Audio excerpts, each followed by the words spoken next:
Happy New Year. Welcome to my vlog. My name is Karen. My friends call me Care Bear. Um, I wanted to start a vlog because I went down the rabbit hole that is YouTube for the first time in my entire life. And without telling you how old I am, I can tell you that Care Bears were cool when I was a kid, so that should give you an idea of what decade I was a kid in. And there was barely internet when I was a senior in high school. It was like a new thing, right? So anyway, during quarantine, because let's face it, like there was nothing else to do for solid 10 months of 2020.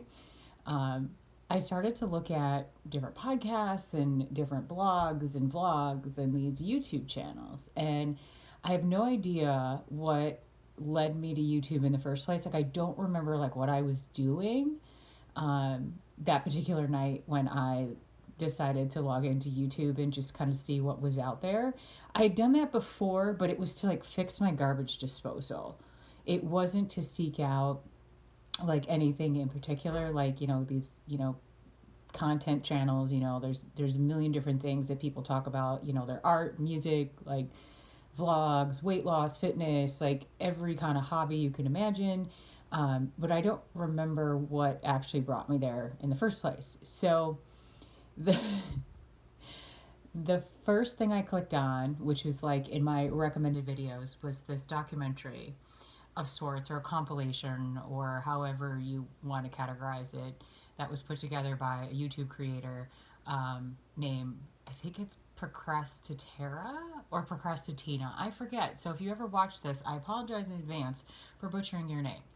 I also apologize to any other content creators that perhaps have done similar things. I'm not saying she was the first person to ever put these videos together. I'm sure she's not the last, but she's just the first one that I saw. So I'm not trying to like make anybody angry. Anyway, the documentary she had put together was about a woman who lives in Kentucky named Amberlynnreid. And I have an addictive personality, so I go all in to anything that is very interesting to me. And so, for those of you who don't know who Amberlynnreid is, she is, I think she's like 30 years old or so. She lives in Kentucky with her partner. A number of years ago, it must be 5 years, I would think, maybe even longer, maybe like 8 years ago. I just don't recall, so I'm not trying to be disrespectful to her time as a YouTuber, but she started a weight loss channel, and it has progressed into like a variety of different things, right? It's her weight loss, it's this thing called mukbangs, which I did not know existed until this year. Target hauls, like torrid hauls, like these things where people like buy stuff and then they open it up in front of you, and it's a thing. And so she has this entire channel like following her everyday life, for the most part, like filming herself, going out to eat with friends, going to Target, going to Walmart, buying groceries, like just like what I consider like kind of like everyday things. So anyway, she has like 182,000, 83,000 followers, and her views on her videos are in the thousands. And if she's not full of shit, and I don't know her, so she could be, she may not be, she's making like $10,000 a month just uploading videos of her doing, like Target hauls and grocery hauls and mukbangs. And although she hasn't really done that lately, but anyway, so I went down this rabbit hole with this content creator, and I became incredibly fascinated by folks on YouTube who have taken YouTube and they have effectively turned it into their careers. And so, because I watched this documentary on Amberlynn, I started to get other recommendations of other people to follow and to, like, dislike, subscribe, whatever you want to call it. Some of them I knew who they were, just simply because I had, seen them on other platforms or whatever. One is Obese to Beast, which, I knew him from the CrossFit community. His story about his weight loss is in my world, in my circle, very widely known. So of course, I went on to see what his channel was. Like, I had never really followed anything he was doing. I just, would see posts from time to time, like, on, or mentions of him, like, on Instagram. I had no idea that he had this elaborate, YouTube channel, and, interviewed people and did reaction videos, which is a new concept to me as well, that people actually sit and react to other people's lives and they make money from it. Like, it's such an interesting thing to me. And so um, from there I went to this online fitness coach. Her name is Ilona. She lives in Bulgaria. She's also known as Chikara Transformations. I really get into her content. Like, she's such an interesting person. I think she might be like, I know she's a bodybuilder. She might have her pro card. She might be a pro bodybuilder. But she just has had her own struggles with, eating disorders, and, just, has kind of found her way and started her channel like early in 2020. And she's got multiple channels now. She's monetized. Like, she's just, doing some really great things. But she does reactions. She also, does reactions to Amberlynnreid.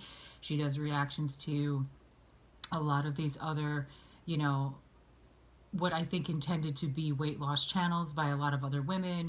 Foodie Beauty is one of them. She's also known as Chantal Marie. And it's, again, it's fascinating to me that this is a thing.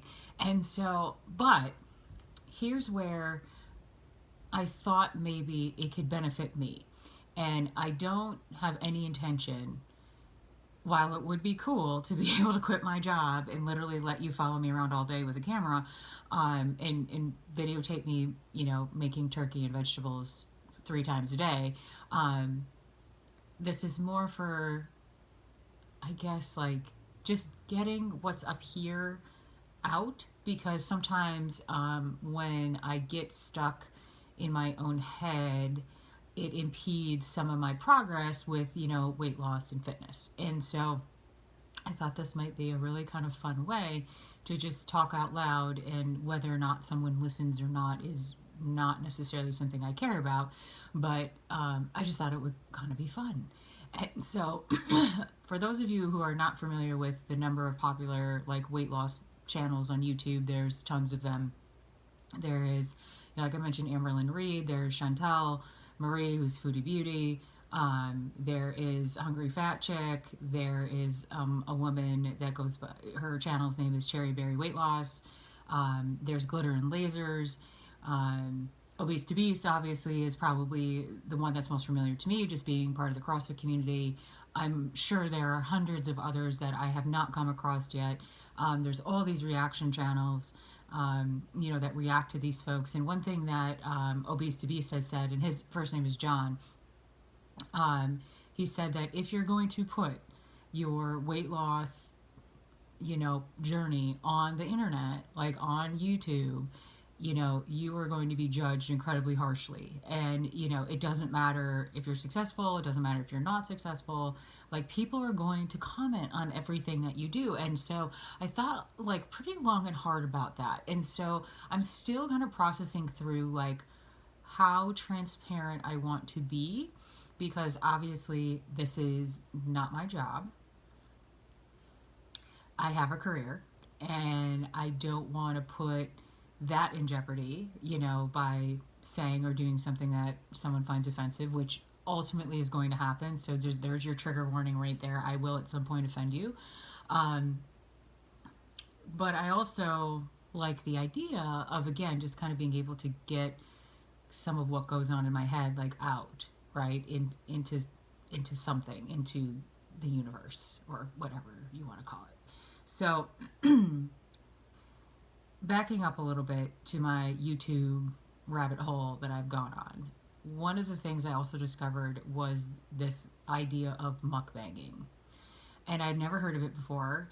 And so I went down really past the point of no return with a couple of these channels that, had in the past, or, have or do, film these mukbangs. And it's like, it's such an interesting thing to, like, film yourself eating. And the original intent, right? And you can Google this and get all the like hard facts from it, but just is, just kind of an overview is that they started in Korea where there are a lot of single people. And in order to not feel lonely, people would videotape themselves like eating dinner. And put it out on YouTube or broadcast live on YouTube. And so you didn't feel like you were eating alone, which is totally cool. I totally understand that as a single person. Like, it's absolutely like that. Eating alone is boring, right? And so that's why it started. And then, of course, the Americans got a hold of it. Um, and I'm sure there's people in other countries that do this as well. But the Americans got a hold of it, and of course, we took it and we turned it into a career. And so it's absolutely, and I keep saying this, but it's absolutely fascinating to me. And so I went down, like I said, to the point of no return with a mukbanger named Nikocado Avocado. And he is, in addition to being a mukbanger, he is also, he is obviously an actor, right? And he understands, like, he's like a shock jock. He is like a 350-pound version of Howard Stern, you know, who happens to film himself eating $150 worth of Cheesecake Factory. And, multiple, pizzas and, like things that a person like me, while I wish I could put down 6 pizzas from Papa John's, like, it's just not something I could ever do. And, he has turned this, into a career, and he's a bit problematic for people. I think that because they have gotten, how do I want to say this? People have, like, gotten too hung up on the shock factor, and they have forgotten, I think, is kind of my thought here. They have forgotten that this is a show that he's putting on. And it's the same, I think, for, like, in a lot of ways, like for like Amber Lynn and for Chantel, and it's a little bit of a show. And the reason why is because the more sensational it is, they call it clickbait, right? The title of the video, or what they're doing in the video in terms of like their mukbang or what they're eating, the more sensational it is, the more people want to watch it, right? Because I think there's a couple of reasons. One, I think it's just morbidly fascinating, right, to watch this. I think it's also a little bit of, people like to see people who maybe remind them of themselves in a certain way, but they watch someone's life that it might be an absolute train wreck, whether that be with, their health, their weight, their mental health, and they compare themselves and they say, well, at least I'm not AmberlynnReid. At least I haven't gained 200 and plus pounds in the last X number of years, and I'm not saying that to judge AmberlynnReid. I don't know her life does not affect me at all, but that's kind of what I see when I like read people's comments. And you could say the same thing about, and her name is a little bit taboo, especially if you follow YouTubers or Instagram or Twitch, is Eugenia Cooney. And it's the same thing with her, where people watch her because she obviously has a problem, right? I am not her doctor. I don't know her health status. Like, I can make assumptions about it just by looking at her, which, I'm sure they're probably pretty accurate, that, she obviously has some kind of eating disorder and, probably some mental health concerns, just like an Amber Lynn or a Chantal Marie or Hungry Fat Chick or, whatever. And it's in, but again, it's like people watch it to judge her, right, as they do with all these other folks, and also to feel better about themselves. Like, I think it's a natural human thing to want to see someone else's, like, train wreck, whether it's real or it's acting, so you can kind of sit back and say, okay, listen, I might be a mess, but I'm not as big of a mess as that guy or that girl, right? And so it's very interesting to me. And, and I found it, like I said, again, fascinating. Every time I say fascinating, you should take a shot, because I think I've said it about 48 times in the last 14 minutes. So let me like bring this horse back around, right? And get it back into the gate. Let's bring the ship into shore. Okay. So this is not a high-tech situation here. I'm sitting in my office in the second bedroom of my house, and I'm recording this on an iPhone. I don't have fancy lights and I don't have a fancy studio, but that's okay because I'm not necessarily trying to do all that. And P.S. for the ones who do it, I think your setups are fantastic, by the way.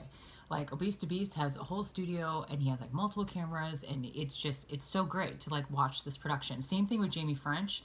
She is someone that I originally found on Facebook, and this was like a number of years ago when she did the If Beauty Bloggers in 1999 had social media, and it is hilarious. So if you do not follow Jaime French, I recommend that you do that. She is a comedian, she's a singer, she is a makeup artist, she does beauty blogs, she does this thing called Makeup and Movies where she like puts on makeup and reviews movies, and they're always like bad, terrible, like not like B movies, but they're just bad movies.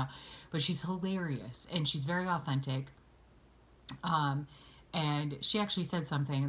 I'm going to digress for a second, but she actually said something the other day in an older vlog that she had posted. I think like probably November, about how she had lost weight during the quarantine. And so she's like me. She's like, I've always been a big kid. I was a big kid. I was a big girl. And I don't think she was ever as heavy as I was at my heaviest, but she's a thick girl. She got a thick body. But like 4 years ago, she had thyroid cancer. And so she's on a hormone replacement, right? Because when you have thyroid cancer, they have to take it out, and that's how, your metabolism works, right? Is your thyroid. And so she was describing how, she had, lost like 28 pounds during quarantine. And, her content does not focus on her weight loss. Like that is not necessarily what she's all about, which I think is great because again, she's just fucking funny. So if you don't know Jaime French, go find her because like I want her to be my new best friend. She's that funny. And she started talking about how she, had switched doctors or something, and they had changed her supplements, and they had taken her off the synthetic thyroid hormone, and they had put her on a more natural one. And I do know what that is. I'm not going to say it out loud because I don't want to assume that that's what she's taking. I don't want anyone to get the wrong idea. Oh, this random chick on the internet said this was good. But she never said the name, but I'm only aware of one. And so I just, through process of elimination, I was like, oh, she must be taking this particular one. And she's had tremendous success on it. And, her doctor had said something to her that she mentioned in the blog, and it was like it really resonated with me. She said, my body, we talk about like slow metabolism, right? She's like, but like my doctor said, it's not really that your metabolism is slow, it's just your body is like inefficient. And I was like, girl, that's exactly how I feel. That my body is a bit inefficient when it comes to burning fat and, putting on muscle to a certain extent. I'm what you call an easy gainer. So I can gain weight, whether it's through, like putting on muscle or through just general fat, in water or whatever you want to call it, very quickly. And, it's kind of a blessing and a curse, especially when it comes to like building lean muscle mass, because I can typically put it on slightly faster than the average bear. However, I can also put on body fat very quickly too. If my shit's not dialed in, like it's a disaster, right? And so she was saying these things, and she had talked about a trip she had taken, to see her sister. I think it was her sister. And she's like, I did not like diet the whole time I was down there. She's like, and I figured I'd come back and I would gain like 8 pounds. And she's like, and I didn't gain any weight at all. And it's just, I feel so much better. And, and her body is just like operating like more efficiently. And I was like, I feel like you're describing me. Now, I do not have a thyroid condition. Like I have a family history of that. My grandpa, my mom, my aunt all have hypothyroidism. I do not. I do have a lot of the markers for it, but my numbers are still within what they consider the normal range. Now, there is some debate, and I will let you do the research on your own about the the whole thyroid function and how it relates to, like, again, efficiency. I don't want to call it like slow metabolism, because I have a secret for you. It's not real. I mean, it is real. But when they do studies about normal weight people and they compare them to people who are overweight, who say they can't lose weight, right? And I say that not to devalue anyone's experience, because I was that person at one point in my life, and I had to crack the code, is what it is. And the thing about weight loss, and I'll talk about it before I end this vlog today, is that it is legitimately it's a code that you're always going to have to try to crack. And as you go on your weight loss journey, at least for me, I have found that the code changes occasionally. And so every couple of years, I have to figure the code out again. And that's kind of where I'm at right now, right? And that's kind of what has led me to, wanting to kind of put a vlog together, put a channel together, and kind of talk about this, and maybe it'll be helpful to someone. Maybe it will, maybe it won't. Maybe you'll like, shut the up, Karen, and oh, can I speak to the manager, by the way? In PS, try being named Karen in 2020. There you go. Okay, so if you think your life is hard, try being named Karen right now. Just kidding. It's not that hard, because I'm awesome, and I've never asked to speak to a manager. So the thing with metabolism, though, let me go back to that for a second, is that when you look at, someone of normal weight, someone who's, maybe very underweight, someone who's overweight, someone who's trying to lose weight, when you start to talk about the efficiency or the numbers, like when you quantify metabolism, there's not a large variant between someone who can eat whatever they want and not gain weight and someone who can't. It's literally like, and I'm just making up this number, so don't be upset with me. Like, I encourage you to go look at the research yourself. The difference is, like, say someone who is in that I can eat whatever I want bucket, their metabolism, let's just say it's a 1. Okay? The person who is in the I can't eat whatever I want bucket without gaining weight is a 0.9. Literally, that's it. There is not a wide range of like metabolic rates, right, amongst humans. That's just not a thing. Now, I'm not saying that like you could get into the bucket of I can't eat whatever I want, and it's obviously I'm in that bucket. Like, it's very frustrating. It's very disheartening, because you have to work so hard to get very little result, right, in some cases. And that's like Jaime French was saying that. She's like, I eat like 1,000 calories a day and be training for 2 hours and get like, and lose like a pound, and I totally feel that. I was like, listen, I'm like, girl, you and I are like, okay, because that's how I feel. Like, but that has changed at different points in my life, right? And for the last couple of years, I've kind of been stuck, right? And so I'm trying to crack the code again. Like, the code has been changed on the door. They gave me 4 numbers, and I have to figure out which combination of those numbers is going to unlock the code, right? Of to get me to my goal. So let me talk a little bit about where I started. So I have been a fat kid my entire life. And that's okay. It definitely changes your life experience. There are things that I have never done because it just wasn't, and I never felt like, oh, it wasn't something that, a fat girl should do or shouldn't do, but it's just a societal thing, right? Like, I never went to the prom. Like, I never had a boy interested in me until I had, lost a significant amount of weight. And I don't fault people for that. Like, I don't think it's like a fat shaming thing. I don't think that it's like a fat phobia thing. It's just people like what they like. And then there are plenty of women, who are big girls, and plenty of, big guys that are happily married and have families, and like their partner doesn't care, and that's awesome, and but there's some things that like I just never got a chance to really experience, because I was heavy, right? And so, like, I never got to be a cheerleader, which is fine. Like, I was in the marching band. We had way more fun. Like, trust me, but there's just things that I wish I would have had. I wish I would have had those experiences. And I'm not saying that like every big girl doesn't have those experiences, because I know plenty of big girls that I went to school with that, were on the swim team, that were on the pom squad, or the dance team, and they were super confident, but I just wasn't that person, right? Like I was more confident being, the band geek, with the saxophone and her best friend playing the trombone. Like that's just what we did, right? So anyway, my heaviest I have ever been in my entire life is 297 pounds. And I remember that day and I cried.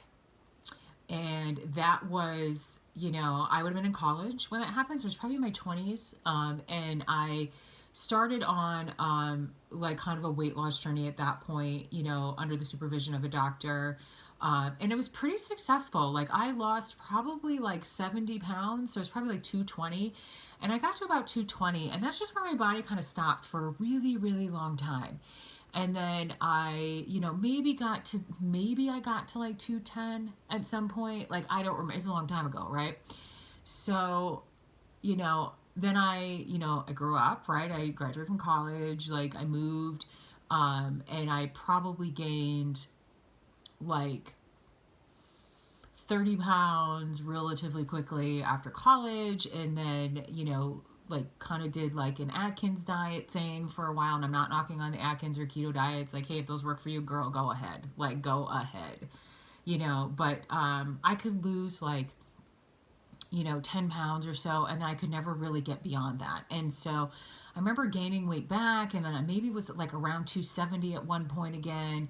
And then back down to like 220. And then in 2009, I had moved back to the Midwest from the East Coast. I had been on the East Coast for a couple of years.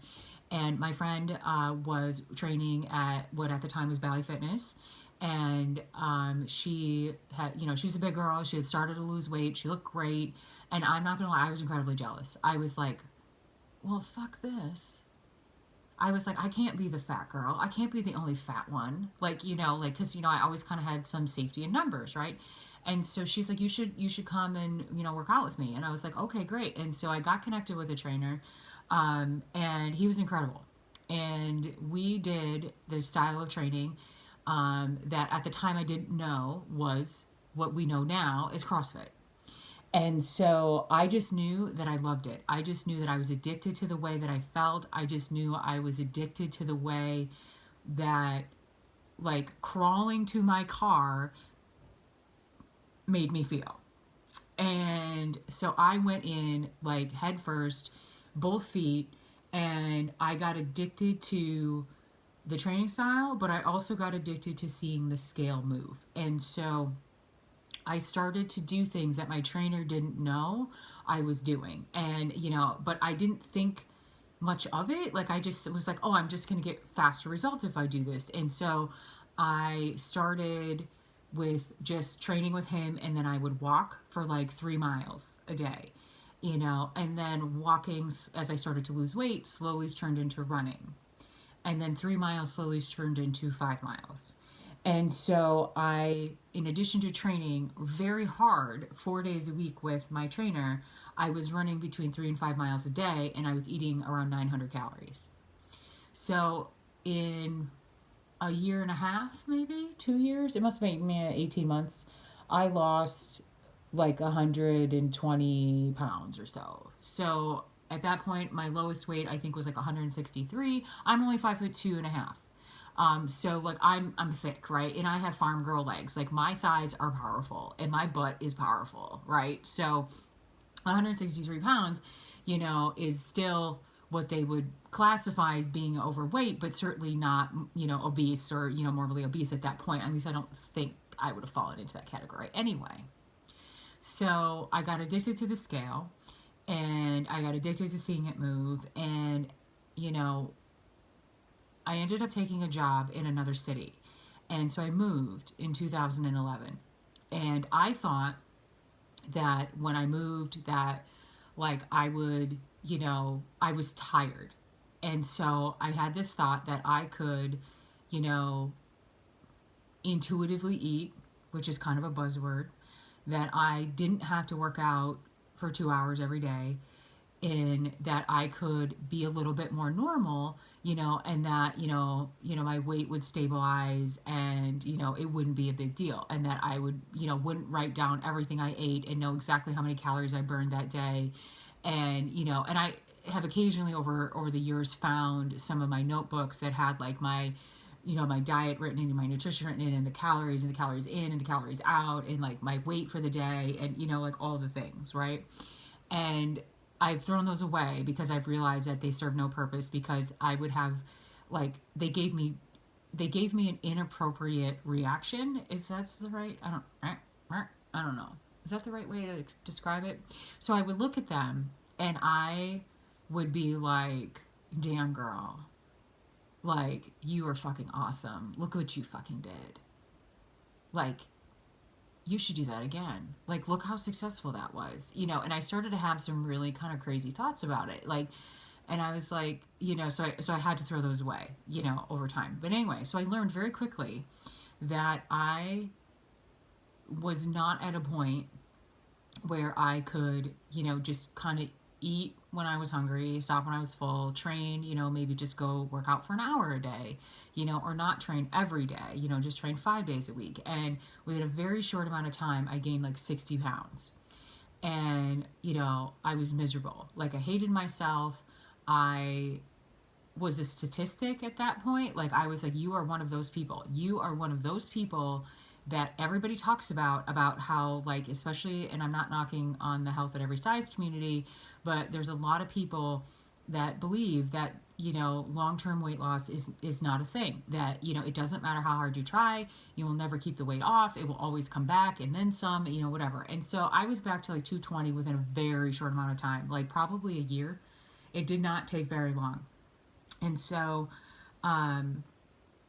in 2016, I decided that I needed to change something. And I was talking to a friend of mine, and she is a very fit person. She is an ultra marathon runner. She's a very accomplished, world's toughest mudder person.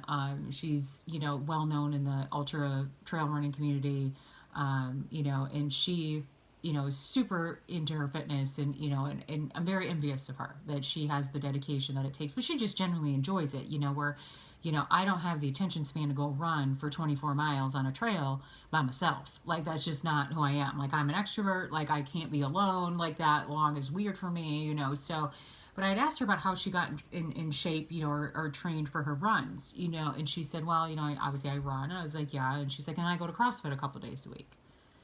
And I was like, oh, she's like, I think you would really like it. You should try it.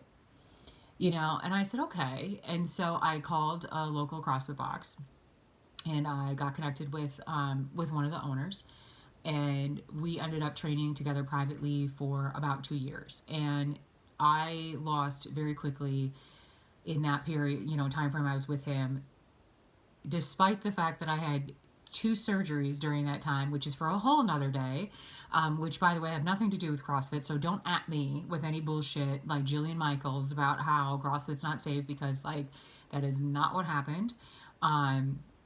And I didn't even have to think about my weight loss.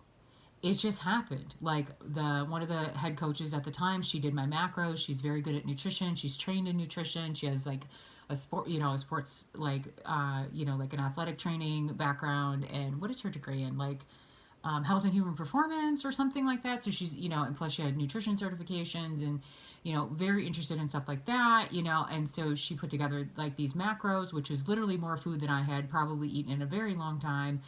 And he was like, my coach said, all you have to do is eat this and train, and this is what's going to happen. And sure as shit, he was right. And then in 2018, I transferred into CrossFit classes full time, which was fine. Up until that point, we had done more of a power athlete methodology plus CrossFit, so we kind of blended those 2 methodologies together. If you're interested in power athlete, John Wellborn is the person who is in charge of that. Go look them up. Like, they have some really interesting programs. And then obviously CrossFit, go check them out too. Like, they're great programs. And so, in 2018, I transferred into, after my second surgery, I transferred into CrossFit full time. It was time to do that. Like, my coach wanted to focus on other things. Like, I was ready to focus on other things, and then someone changed the code. And it's been a struggle the last, couple of years. And Um, then in early 2020, during the pandemic, the code change. I figured out the code, and for a couple of months, things were rocking and rolling. Like I wasn't even trying. Like I all of a sudden I was like, instead of 185, I was 178, and I was like, what the hell is going on? Like I feel like, we were training, and this was like literally the gyms were shut down. I was doing CrossFit in my living room, via Zoom with my box, and I was, coaching some CrossFit at the time, and I was like, what is going on? Like, how is this even a thing? And then I decided to buy a house and to move because my real job has me going to another city that it at the time would have been it was a 3.5 hour drive for me each way, and it was exhausting. And I knew that that was likely where the future was going to be, right? In terms of where my clients were going to be. And so I moved to a city that was closer to where my clients are. And, which is actually back to the city I left in 2011. And so I was thrilled to be able to do that. So incredibly fortunate that my job was not adversely impacted during the pandemic. Um, I feel really grateful for that because it could have been terrible, and it wasn't. And all of a sudden the mortgage rates for 3%, and I never thought I'd buy a house, and then all of a sudden I had this opportunity, and I had money in the bank, and I was like, I'm just gonna do it. And so I did it. I ripped the band-aid off. I, like everything, I jumped in with both feet, and I packed up, and I closed on my house in June, and I left in the middle of the pandemic, and then had a really stressful summer. And so it was like, again, I will say it, the code changed. And so what I was doing in May was no longer working, like March, April, May was no longer working for me in like July and August. And so like the weight piled back on, and I was like back into the 180s, and I was like, damn it. And I was like, I'm tired of this. I'm tired of the code changing, and so I started again like October, slowly have been taking my, my weight's coming back down. My strength is really good. My training is really on point. Like things feel really good. But I still like, when you're trying to open up a lock and you've got two of the numbers right, but you're trying to guess the third number, like the master locks in high school, where that it's either 24 or 26 or 28 or 32, and it's an even number, and you're just trying to remember what it is, and that's kind of where I'm at right now. Like I have two of the numbers figured out, but the third number is eluding me a little bit, and so that was a part of the reason why I wanted to kind of start this blog, was just to kind of work through that a little bit, like say it out loud, and to document this journey, because like I think it might help, and people can judge me. People can be like, oh, like you're not losing weight fast enough or whatever. But understand that if you're following any of the weight loss channels of, some of these women and guys, right? But some of these women weigh 500 pounds. Like, I'm not going to lose 7 pounds a week if I change my diet. Like, that's just not a thing for me. I'm, sitting at about 187 pounds right now. My goal is 165. I am confident that I could crack that code and that my body is going to give that to me.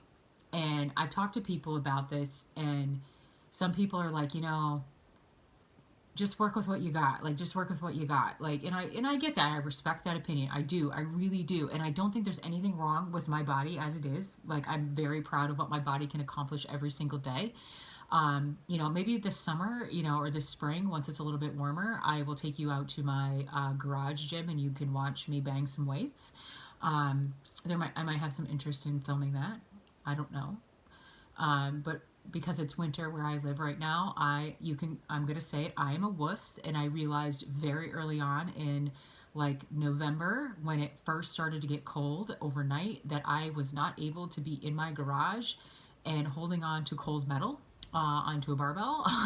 So I moved the gym into the basement of my condo, and so I've been training down there for the last 2 months or so, and I'm hoping to be back outside by March. Yeah, I live near a reasonably large lake. I won't say which one, but it keeps us a little bit warmer in the springtime because it's shallow. And so we're a little cooler in the summer, a little warmer in the winter. Um, but I'm hoping that maybe by the end of March, like I'll be able to get out there again and really like get back because my squat rack's out there, right? So I had a Sornex squat rack bolted into the wall of the garage, you know. So I'm anxious to get back out there and do some heavy weight stuff. I also have a gym membership at the local fitness center, you know, which has been really helpful because I do like to walk. I do like to get in some cardio. I'm thinking about maybe adding a little bit of that in right now just to see if that's maybe the answer. And I still love the CrossFit Metcons. Like I'm super excited for the CrossFit Open. I'm gonna do it. You know, obviously I'm not training in a box right now. I'm training in my basement. You know, which is a little Matt Fraser-esque actually. Didn't he used to train in his basement by himself? Kind of maybe that I'm gonna start calling myself Matt Fraser. Um, but I know I can crack the code, right? I know I can. And you know, and my relationship with gravity, and the reason why I would like to change that is because I really want to be able to do, you know, some gymnastics movements. And that's a big part of CrossFit, you know, pull ups, kipping, butterfly, um, you know, just a lot of that kind of cool, fun gymnastics based stuff. And like, I'm unable to do it right now because like I am not number one, I am not strong enough, and two, I'm too heavy, and that's okay. Like, you know, I'm not, you know, and I know women who are bigger than I am that can do pull ups, but you know what? They're also a lot stronger than I am too. And so my surgeries that I had involved my shoulders, and so I lost a lot of like muscular development in my upper back and my shoulders, my biceps, for really on and off for 2 years. I was either getting prehabbing, getting ready for surgery, or, you know, rehabbing after surgery, you know. And again, those injuries had nothing to do with CrossFit. It was, you know, some things that came from my other life, which eventually we'll talk about, but involved contact sports. So, and actually CrossFit uncovered those injuries for me. So it was actually a good thing. Um, but yeah, so I want to get there, and I want to get there this year, and I want to get there smart, and I want to get there safe, and I want to get there in a way where my end goal is to be able to stop tracking my food every day. I'm on my Fitness Pal. If you want to friend me, it's Care Bear and Farmland, and it's Care Bear with a K. Um, is I want to get to a point where I don't have to track my food every day. And I don't mind doing it. I enjoy it, but I wouldn't mind maybe letting that go. You know, cuz I've tracked for, oh my god, 1300 plus days. Like, I mean, it's kind of crazy. You know, it's a super valuable tool, and it's been incredibly helpful for me, and I do enjoy it because it does kind of help me understand my own performance, right, in the gym too, so I can look back and say, hey, Tuesday was a really awesome day for training. What did I eat the day before, or what did I eat 2 days before, right? You know, that potentially impacted this training. And so I do like that, but I potentially would like to get away from it. Like, it's just kind of tossing that around. I'm kind of tossing that around because I'd like to have a different relationship with my food. Like, I want to have a relationship where it's not super hyper focused on one, weight loss, two, performance, you know, and just kind of balance it out a little bit. So that's why I started this vlog. I want to take you, whoever you are, you anonymous people on the internet, along for the ride and just have a layer of accountability and, you know, like I said, be as transparent as I possibly can, and, you know, without feeling weird about it, without getting myself in trouble, like, and just see what happens. I will link a couple of the channels that I like to follow below. So if you're interested in checking out what they have to say, you can go ahead and do that in your free time. Full disclaimer, I'm not a professional. I'm not a nutritionist. I'm not a dietitian. I'm not a doctor. I mean, I am a doctor, but I'm not a medical doctor. I am not licensed in this state to solve your problems. My background is in organizational psychology. I work in the operations field.